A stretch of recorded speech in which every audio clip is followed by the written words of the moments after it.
All right, let's get right into it. If you're self-hosting n8n, chances are you've moved past just playing around. So today, we're talking about how to build a real professional automation engine. One that's not just running, but is actually reliable, scalable, and won't just drop the ball when you need it most.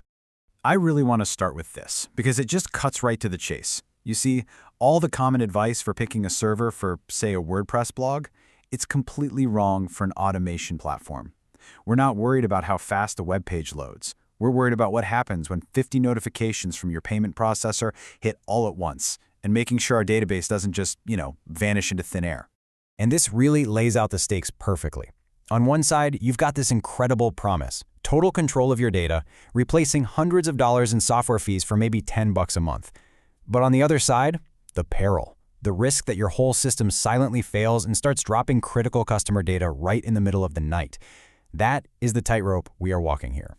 So let's dig into that promise and peril a little deeper, because understanding why people self-host in the first place and the common traps they fall into is absolutely key to building a setup that lasts.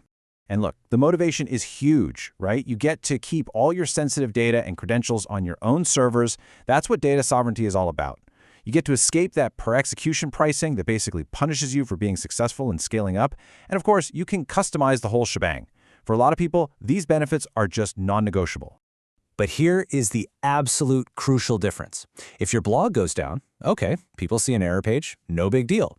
But if your n8n instance goes down, incoming webhooks from services like Stripe or Shopify, they just vanish. Poof, they don't try again forever.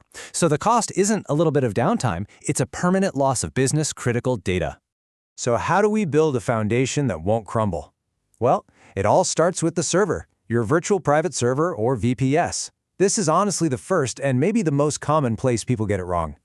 Here's the #1 thing you have to understand. Not all virtual CPUs are created equal. A shared vCPU, which is what you get with most cheap hosting plans, is kind of like a crowded public Wi-Fi. Your speed is totally unpredictable because you're fighting for bandwidth with a bunch of noisy neighbors. A dedicated vCPU, though, that's like having your own private fiber line. You get exclusive, consistent, predictable power. And for automation, predictable is everything. Okay, next up, memory, or RAM. The official 8n docs might say 2 GB is the minimum, but listen, that's just for kicking the tires. For any real, live, production workload, the absolute minimum you should even think about is 4 GB, and let me show you exactly why. Let's break down where all that memory disappears to. Your database, PostgreSQL, can easily eat up a gig. Nginx itself, plus Docker and the operating system, that's another gig or so right there. But the real reason you need the extra room is for execution spikes. When a big, complex workflow kicks off, memory usage can suddenly jump by 1.5 gigs. If you run out of memory, your system doesn't just get slow, the Linux out-of-memory killer wakes up and just terminates the biggest memory hog, which is almost always your database, and just like that, your entire automation engine is dead in the water.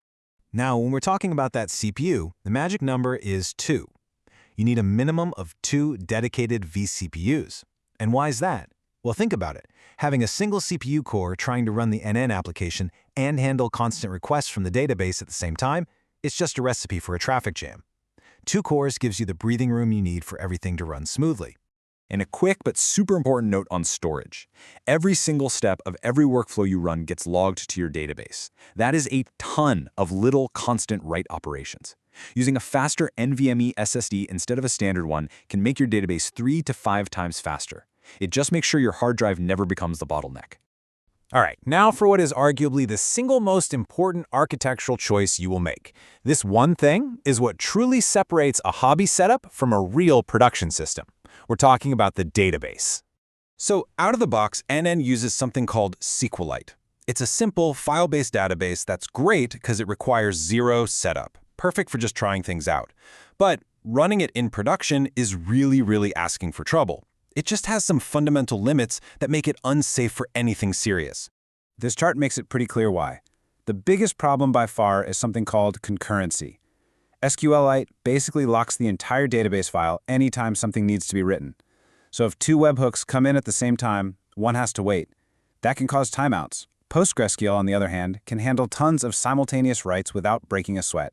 It's also way more stable and lets you take reliable backups while it's running, something you just can't do safely with SQLite. And this quote from the source material just spells out the danger perfectly. This isn't some theoretical problem. When things get busy, SQLite will start to time out, it will drop data, and in a worst-case scenario, the entire database file can get corrupted, taking all of your hard work with it. Okay, enough with the doom and gloom. Let's talk about the solution. Here is the simple, powerful, and production-ready blueprint that you should be aiming for. It's a simple 3-layer stack, and it's best to manage it all with Docker Compose. That's just a tool that makes running all these pieces together super easy. So at the top, you have your reverse proxy. In the middle, the n8n application itself. And at the bottom, your solid Postgres database. Each layer has one very important job to do. So what is that top layer? Well, a reverse proxy, like Caddy or Nginx, is basically your front door to the internet. It handles all the incoming traffic, it manages all the security and encryption, and then it safely passes the requests on to n8n. This is a non-negotiable security layer. You should never ever expose the n8n application directly to the wild internet. Now, as you're setting this up, there are a few configuration settings you absolutely have to get right. First, you have to tell n8n you're using PostgreSQL. Obvious but essential. Second, and this is the big one, the n8n encryption key. This is what encrypts all your Sage passwords and API keys. If you lose this key, all that information is gone forever. You have to back it up somewhere safe, completely separate from your server. And finally, make sure you set your public URL correctly and turn on data pruning, which keeps your database from getting bloated over time. You know, getting everything set up is one thing, but running a healthy system for the long haul, that takes a little bit of discipline. So let's wrap up with the key things you need to do to play the long game. So here are the absolute essentials. 1. Insist on a server with dedicated CPU resources. 2. Start with at least 4 gigs of RAM and 2 dedicated vCPUs. 3. Always, and I mean always, use PostgreSQL for production, never SQLite. 4. Build your setup using that 3-layer stack. And finally, 5. Have a real backup plan. That means regular database dumps and a separate, safe copy of that incredibly important encryption key. So I'll just leave you with this thought. Your automation platform isn't just some other tool. It's really becoming the central nervous system for your entire business, connecting all the pieces and making them work together. So the question is its foundation actually built to last?